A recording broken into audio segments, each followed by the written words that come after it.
Hi everyone, this is Aaron with Solitude Springs Farm and Vineyard in here in Interior, Alaska. Today is June 11th, and we thought we'd run through the few spots on the farm real quick to look at how spring is progressing. It's finally warmed up. Well, yeah, it was warm and now it's going to cool off, but that'll be fine. So this is from the top of our lot, and we put in apple trees. This is Schaefer here. Next one down there is Clairfor. That's the first year for that one to bloom. And then we've got a mix of, so here is, well, right below me is part of our melt pond that we fill with snow in the spring to get our 2,000 gallons of water to get us through the dry period, or as much as we can. So I got aronia here. Actually, that's a serviceberry. Then here's an aronia. These are seedlings that I bought from some off-the-wall company online, and they do so well up here. They're just so much more vigorous than the typical cultivated varieties. More serviceberries here, and then a Norland apple on Antonovka rootstocks, and that's probably the most vigorous tree I have. That was planted in 2015 probably, so you can tell it's still pretty small for being 8 years old. Then up here are more of our food forest over here.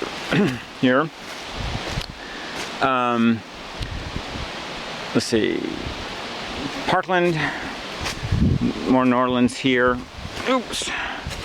I finally got around to cutting down some of the brush out here, some of the alders, so there's not so much shade. I'm gonna do a little better this year. Over here, the blooms are on Prairie Sun. Here's another Norland that has been completely girdled on the bottom 2 years ago, and it's still going. I don't know, maybe.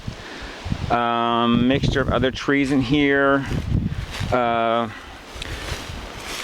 Let's see, nothing else. I mean, we've lost a few trees in here. I don't know, maybe voles, maybe that I don't water them. You know, if they don't get watered, they don't survive. So anyway, going down here, this was a pear section, so we'll just bypass this real quick because none of those are alive, I don't think. This was the only one that was alive last year, and it looks like it's dead now. Yeah, they're pretty much toast. There's one pear way over there that is an Isurian pear cross, and it's not doing too well. Too much shade from the big tree. Okay, so we'll go down here, and this is all going to be put back into apple trees though, because I've got a bunch of apple trees out on the terraces that need to be moved. Apple trees, more aronia, more serviceberries. So here is finally getting established a if I look on this, it's a hazelburt from St. Lawrence Nursery. So it died essentially pretty much back to the ground, and the new growth, as usual up here, is doing much better. This is our again, 2015 for that one, 2015 for this. This is a Homestead Hawthorn, and because it hasn't sprouted up from the bottom, I don't want to take the top dead stuff off here yet. But I have an idea that that won't survive either. It just slowly dies away. The great things down here though are our cherry trees. Well, if they don't get girdled by the voles. So this one's going to be blooming here pretty soon. Actually, it's already starting to open up some of them. There's a lot of dead, yes, there's a lot of dead. A good reason for that, because I overwintered them for several years in 5-gallon buckets laying on their side. They didn't like that, so when I put them in the ground, they had to grow some new roots, lots of new roots. But this thing's taken off in the last 2 years. Another North Star cherry needs a little bit more time to grow.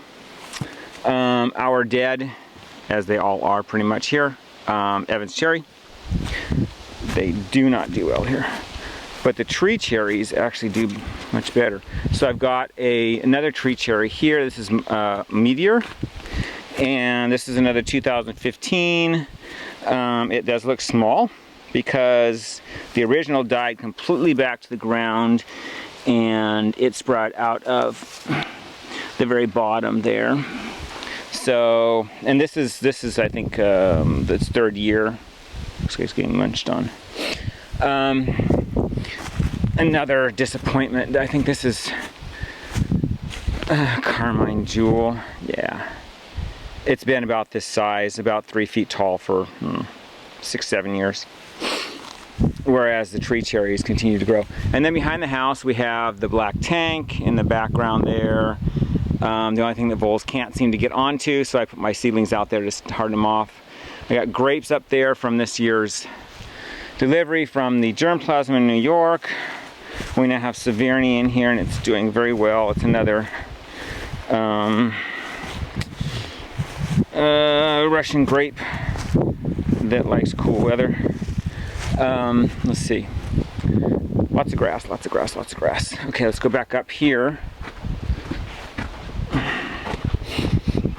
So we'll go up and visit, first of all, one of our flower beds we're doing this year. So, we've got ranunculus going in here. The first stems are, oh, that one's not too bad. They're still getting a little bit taller. But this is the first 2 flowers out of them. And I think with the coming weather, they should be getting a lot bigger. We'll learn. Lots of blueberries in here. These that some people might think are dandelions are not dandelions. Those are campanula. The mosquitoes are out today. And I actually planted those last fall. They look fantastic. There's, of course, delphinium. Our peony weeds, because this used to hold about over 800 peonies in this spot right here. And I finally removed them all and put them down a different place. And so I broke off a bunch and they're popping up. Let's go up to our currants. There are a few people were asking how do you prune currants and to get them to fruit again, and I haven't pruned these.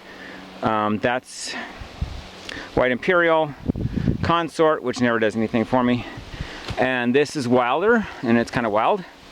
I think it got mowed off about 5 or 6 years ago, but it is quite vigorous. It's probably 3.5, 4 feet in diameter, and this one right here is as tall as me. So yeah, it's got flower buds on it. I mean, it'll fruit. The fruit on this one ripens really late though, like in late September.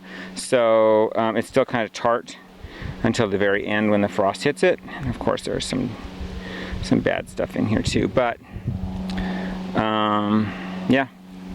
And then of course one of our first ones actually buried in the raspberries is someplace Ben Sarek. Not a good fit for the farm. I think it's produced 2 berries since like 11 years. 2 berries. Doing much better are our blueberries. This is Chippewa. A lot of this death came 2 years ago when we had minus 30s below, and so it had to regrow a lot of the stuff. But we got some sunflower buds on there coming along. We have North Blue here, not too bad looking this year, and then we have North Country, which is pretty hardy here. None of them survive to the tip very often though.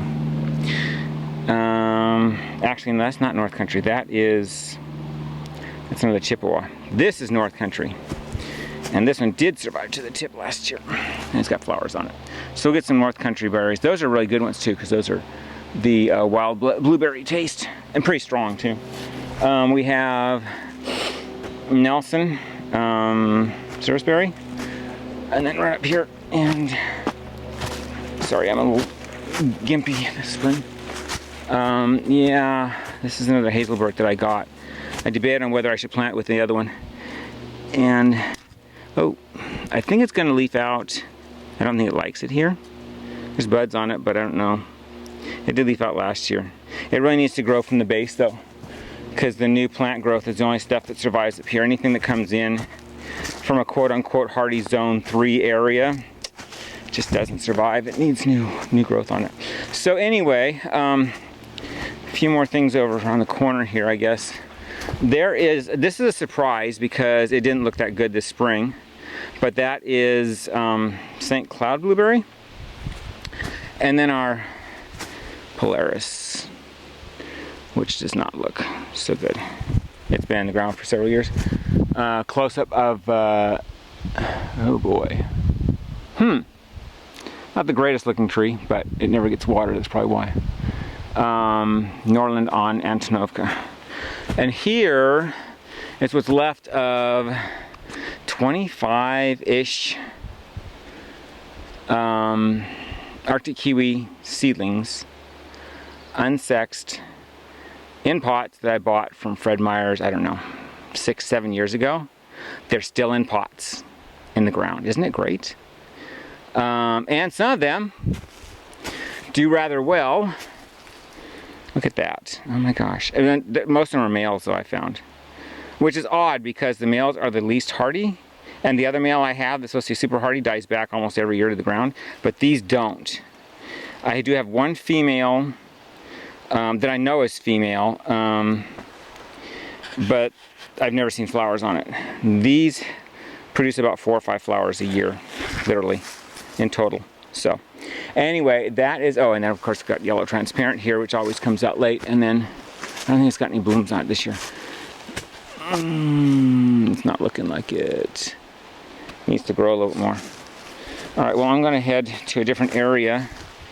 Regent serviceberries. Small but very tasty. I'm gonna head to a different area and I will start another video there.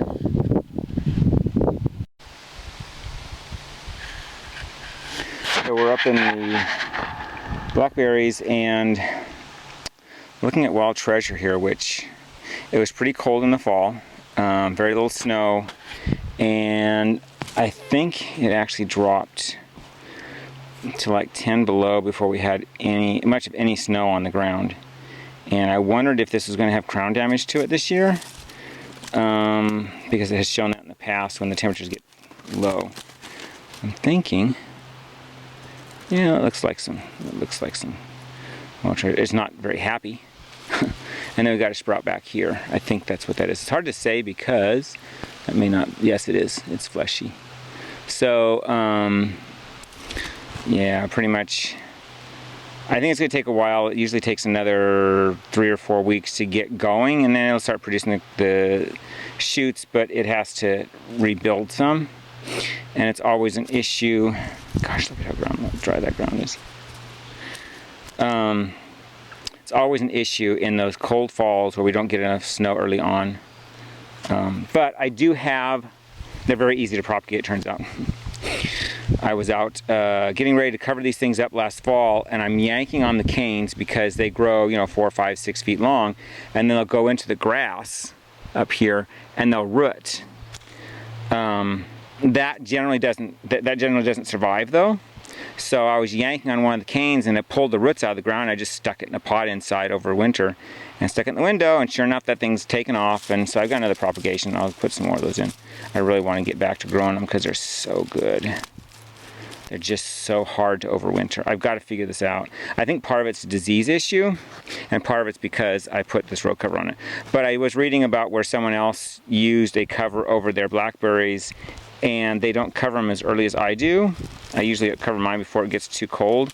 They covered theirs after it got cold, and so I'm thinking that might be the trick to preventing fungus. The problem is in the spring I have to uncover them, which means that they're not going to have enough heat, but it just stays too humid, although this is far from humid.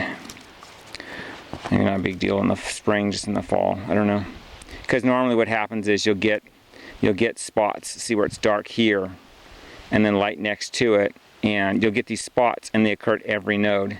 I believe that's fungus going into the node and then basically killing all the tissue inside around that node. And then once that happens, I mean, you've got green there, which I'm kind of surprised, because notice back here, this one's brown here, and that's green below that. But anything out beyond that dies. Even if there's green cane out here, this will die because it's been girdled by the disease. So I gotta get to this though. This thing's getting taken over by grass, and Let's see, so we have another wild treasure underneath here someplace. Black diamond, I don't think there's anything on it. That thing's just kind of hit or miss. Some years it survives, other years it doesn't. And then it ripens quite late.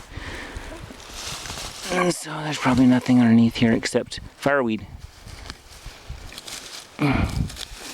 Nope, okay. And then our, oh. Yes, I don't know what to do with this. This is Danielson, and it is thorny as all get out, man. Be careful when you touch it. It also is getting diseased. It's a wild selection, so it's more prone to disease. But here's one here that's got leaves, possibly flowers emerging at some point, but the flowers never set.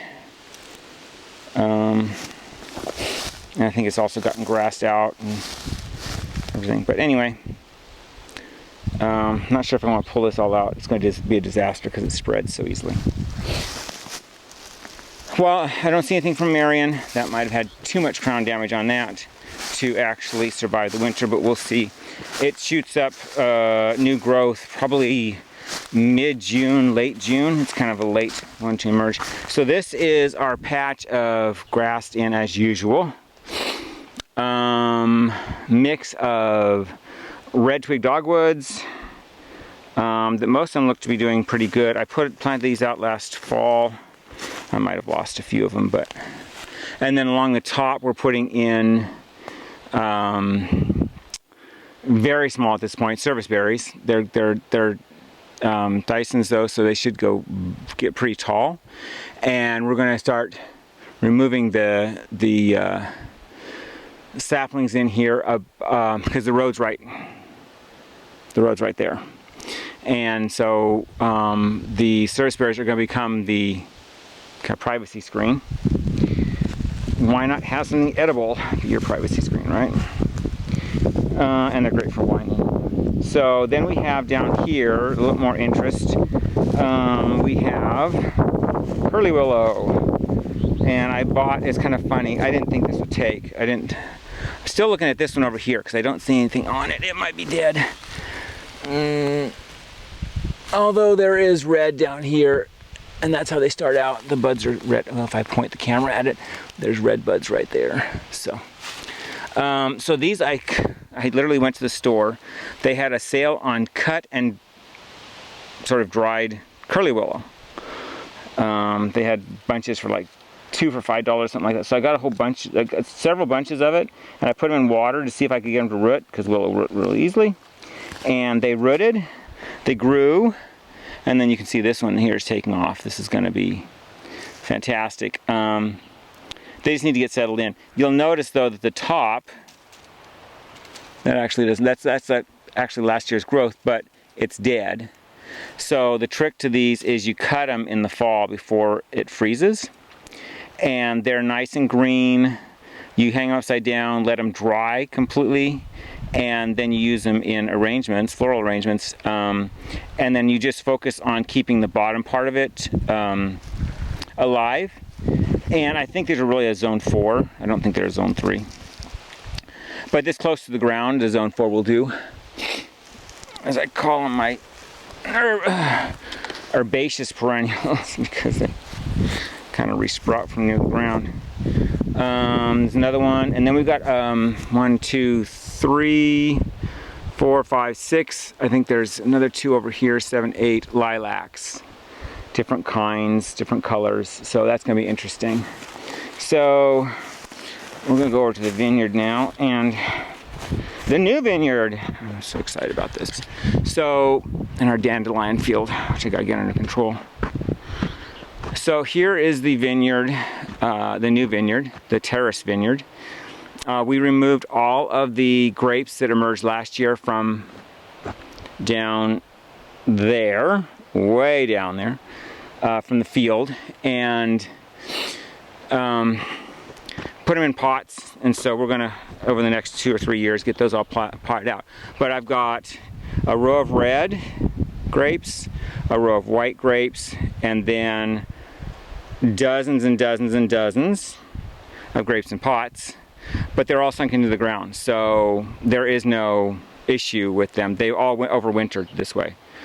I put these out last fall, so some got really stressed because I literally pulled them out of the ground down there and all the dirt came off the roots, and so I put them in here, hoping that they would make the transition. Since it was in like late August, it still stressed a couple of them out, but it looks like most of them are coming back at this point. There's Baltica, the best option for up here.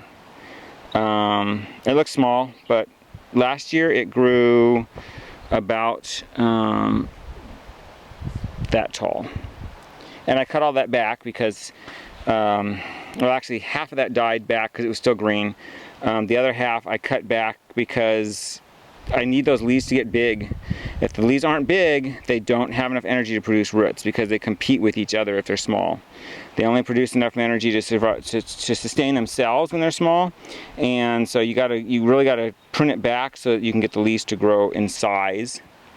Very important.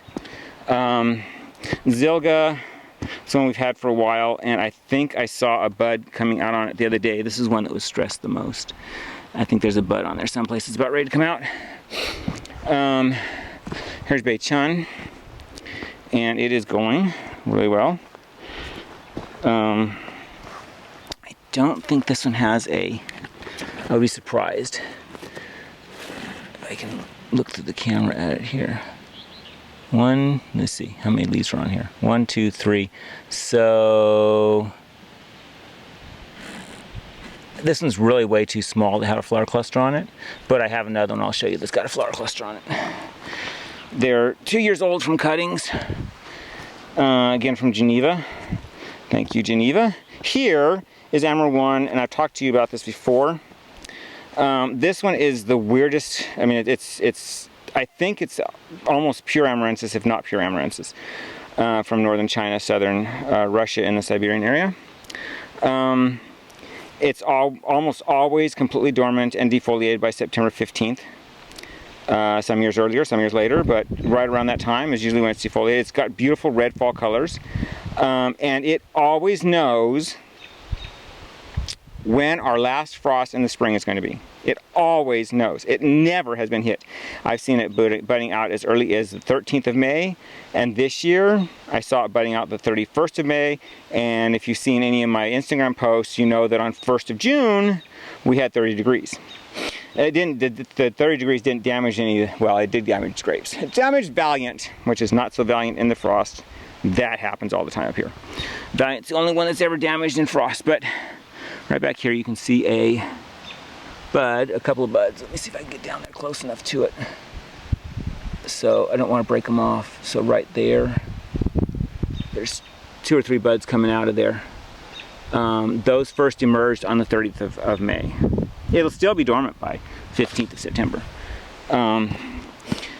But for somehow it always knows when that last frost is going to come, and it usually shows buds either the day before or 2 days after the last frost.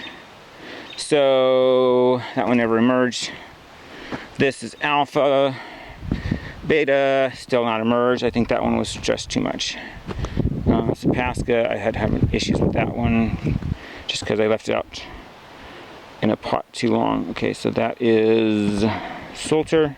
Valiant. So this is Mr. Valiant here, who's not quite so valiant because there's nothing emerging on it. It'll eventually come out. HP2, this is one that's super promising. It's a female, pure Riparia, and it survives very, very well if I put the camera on it. It's slow to grow because it was a cutting. Let's see, I sprouted it last year from cutting, so it's going to take a while to get any size on it. This one is Pilgrim Grape, which is a natural, spontaneous cross between Labrusca and Riparia in the New England area, and I got it accidentally because I transposed some numbers, and I mean it just, so this growth, it only grew about that much last year, so about 12 inches, and as you can see, almost half of that survived the winter. So it hardened off well in the fall, and it's got some nice looking colors on it, leaves. But anyway, Going to town. Next one, I think that's ES56, which it'll eventually bud out.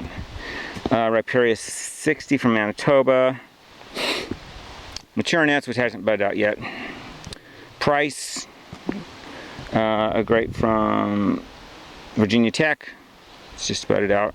And another Manitoba Riparia there, 37. Louis Swenson, it budded out from the bottom, so everything it produced last year died. La Crescent, which hasn't come out yet. Brianna, which hasn't come out yet. New York 30454.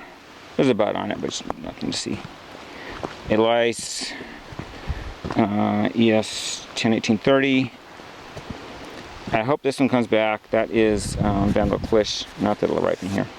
Anyway, let's push on here. This one is kind of surprising to me because this is St. Pepin, and you can see that quite a bit of it survived the winter, which is interesting because it's not hardy, they say. But it did fine, and it's slowly coming out. Yes, 80. Prairie Star. Totmore. And this one is N for North Vineyard, from Elmer Swenson. It's ESN 11.5. And that one's doing pretty good. That's one of the better growing ones here of the whites. So, all these, that's a Riesling cross. 42360, ES 42360. Alpenglow, nothing. Let's get down here where there's some action. So here is Fusion 675, which is one of them that we're focusing on besides Baltica, because this is pretty early ripening. And this one was down in the field, and so it's looking really small still, because it's still, we moved it last August. And so it's going to take a while to get settled in. That is Frontenac Blanc. You'll notice that there's nothing. Frontenacs are supposed to be that super hardy family, right? That thing grew quite vigorously last year, and it was completely green when it was killed back. So, potted vines, let's see, which ones do you guys want to see? Okay, so here's the flower bud that's on Bait Hunt. And yeah, now you can see it right there next to my finger. There's the flower bud. Second year in a pot in the ground, and it's already producing flower clusters. We're going to see this year. We're going to let it bloom, and then we're going to pick off all but 2 or 3 of the berries, and then let it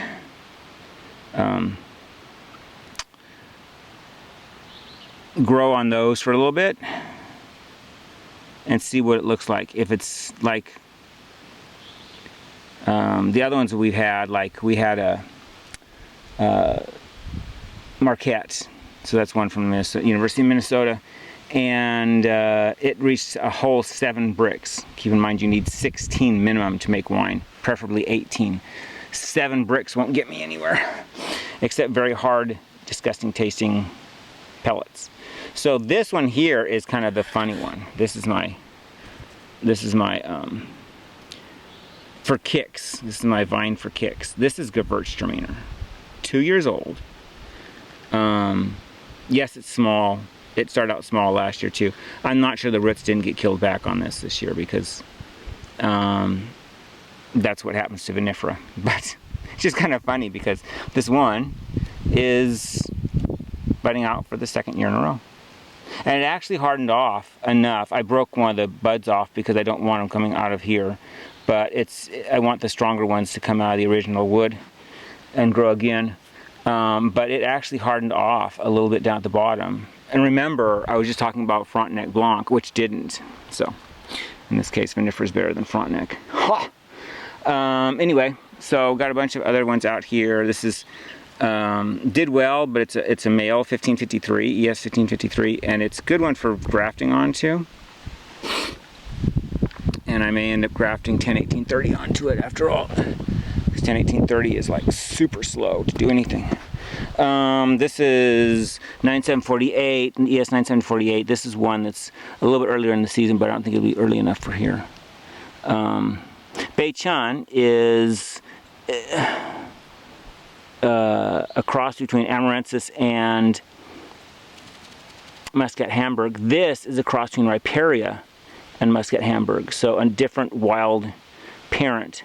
And interestingly, they have very similar qualities. This one and that one shut down pretty early in the fall. They bed out early in the spring, and they're quite vigorous. So interesting comparison there. Let's see, what else do we have? We have this is Mandan, small leaves, but it's a really hardy one. See anything else in here? Okay, so this is a Riparia from Montana that had done really well out here, I thought. This is the male parent. Oh, look at that. Gosh. So, yeah, there's others out here that have flower clusters on them. I skipped one that had it. This is the male parent of Valiant. It has a flower cluster out of last year's growth. One, two, third node up too. So, that's interesting. This is a female, and it is... So this bud came out, it had very sporadic, I mean, these buds in between didn't even push. I mean, they're I don't know what happened. This one got eaten off, I think, by voles, and almost immediately it sprouted out a secondary, which is good. But anyway, yeah, that's interesting. Valiant parent, it does much better than Valiant, obviously, because it hardens off wood up here, Valiant doesn't. So, anyway. Other than that, I think there's really nothing much else to see out here except for my Chester blackberry vine. I wish they worked here, but they don't. It survived above the ground last year. Look at that. That's all survived above the snow for the very early season when it was pretty cold before we got the snow. But it doesn't bloom until mid to late July, and so the berries are still green in September, but I've never had luck with it before. So anyway, that's it for the vineyard slash potted area, and we're going to be getting into this stuff down here. I got to pull all this out. This is my next level of terrace. Another one down there that we're going to do. Right now they're about 125 foot long trellis. They don't have wire up on the trellis, so I'm not worried about that. Grapes aren't going to get big enough to use that this year. But each one of these is about 125 feet long, and then we'll just keep working our way down. We have a total of 12 terraces, but the top one's not being used. So we'll have 11 terraces up to 400 feet long of grapes, and then I'm going to have to, well, we'll see. I want to get a lot of Balticus propagated, and then we'll have an excuse to put in more terraces.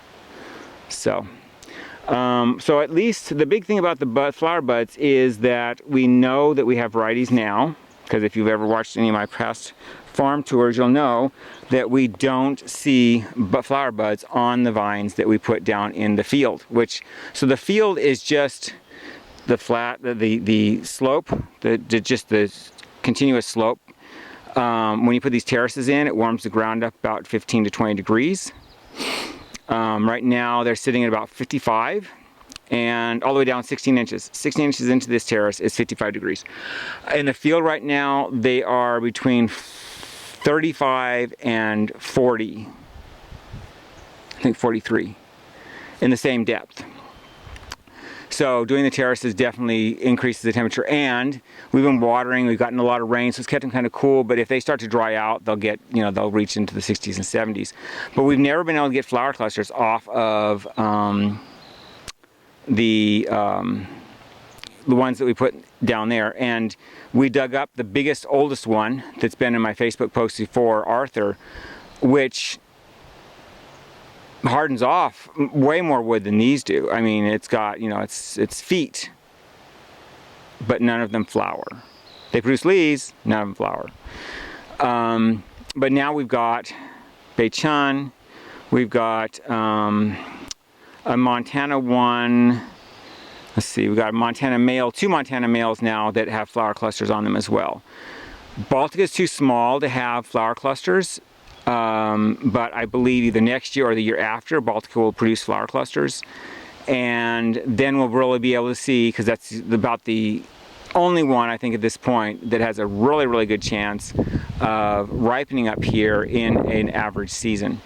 There are other varieties that I have that other people report ripen early as well, but they won't harden off wood for me.